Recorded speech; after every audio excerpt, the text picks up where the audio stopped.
আজকে ধুনো নিয়ে আর একটা ভিডিও দেবো। ঘরের মধ্যে আপনার কিছু হয়ে রয়েছে, আপনি বুঝতে পারছেন, কেউ অসুস্থ হয়ে যাচ্ছে, অর্থ থাকছে না, মানে যেটা ছিল সেটা থাকছে না, কেউ কিছু করেছে, আপনার যতদূর মনে হচ্ছে অনেকের হয়। আজকাল লোক এগুলো নিয়েই কিন্তু ব্যস্ত, মানুষের ক্ষতি করা নিয়ে। তাই জন্য যেই ধুনোটার কথা বলবো সেইটা দেবেন শনিবার দিন। এখানে যে ছোবড়া একদম লাগবে এরম কোনো মানে নেই। মেন লাগবে হচ্ছে কি, ধুনো লাগবে। ধুনো গুঁড়ো করে নেবেন আপনি। 150 গ্রামের মতো ধুনো আপনি গুঁড়ো করে নেবেন, কি 100 গ্রাম গুঁড়ো করে নেবেন, গুঁড়ো করে নেবেন। এবং তার মধ্যে আপনি নিম পাতা জোগাড় করে রাখবেন।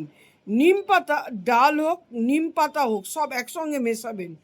তার মধ্যে দেবেন হচ্ছে একটু ঘি দেবেন, একটু ঘি দেবেন, একটু কর্পূরের ঢেলা দেবেন, 5টা কর্পূরের ছোট ছোট ঢেলা দেবেন, ঢেলা কর্পূর, ওই মোমবাতির মতন কর্পূর না, বা ভীমসেনী কর্পূর।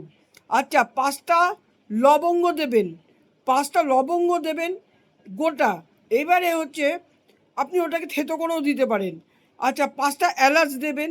এবারে একটু ঘি দেবেন, ঘিটা যদি যত পুরনো হবে তত ভালো হবে। ওটাকে মাখবেন, মাখার পরে আপনি ওই নিম পাতাটা বেশি দিয়ে ওর উপরে নিম পাতা জোগাড় করে, শুকনো নিম পাতাগুলো হবে তার উপরে ওই মাখাটা দিয়ে কিছুটা দিয়ে আপনি ধুনো দিন।